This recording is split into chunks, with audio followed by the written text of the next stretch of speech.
ఉడుకుడు కళ్ళలో మూతమొత్తం నెయ్యి కొట్టేసుకొని రోట్ల నూనె చింతపూతకు కలుపుకొని తిన్నారనుకోని పండుకున్న పానం బి లేచొస్తది. ఇక సీజన్ కదా మా ఇంటి దాని చింత చెట్టు కాడైతే షెట్టిరగా పువ్వుంది.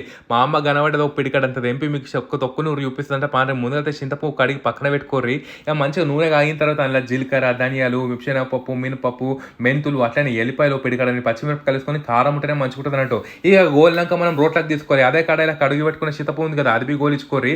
ఇందులోనేమో పసుపు, దొడ్డు, ఉప్పు మొత్తం చింతపండు పులుపు కోసం ఎందుకంటే పువ్వు ఒగరొగరు ఉంటుంది అంత పుల్లగా ఉండదు అన్నట్టు. మంచిగా ఇది మెత్తగా నలిగిన తర్వాత ఈ గోలించుకున్న చింతపువ్వు ఉంది కదా అది బి వేసేసి మంచిగా మెదుపుకోర్రి. ఇక మీకు బరక కావాలంటే అట్లా కూడా చేసుకోవచ్చు అన్నట్టు. రోట్లో నూరితేనే మంచిగా ఉంటుంది. ఇక నూనెలో ఆగిన తర్వాత ఆవాలు, జీలకర్ర, మినపప్పు, కళ్యామాకు, ఎండి మిరపకాయలు, ఇంగు వేసేసుకున్నారు ఇంకా తాలింపు బి రెడీ అయిపోతుంది. ఇవి చెప్తున్నా కదా మీరు చింతచిగురు తొక్కు, చింతకాయ తొక్కు తింటారు కానీ చింతపువ్వు తొక్కు ఎంతమంది తిన్నారో నాకు ఎరకలేదు. ఈ తాప్ అయితే ట్రై చేయండి, జబర్దస్త్ అంటే జబర్దస్త్ ఉంటుంది. ఇక వీలైతే రోట్లో నూరుకోరు. ఇక లేకపోతే మిక్సీలో మీరు నూరుకోవచ్చు కానీ రోట్లో నూరిన రుచి అలాగే ఉంటుంది. ఏమంటారో మీకు నచ్చిందా లేదా?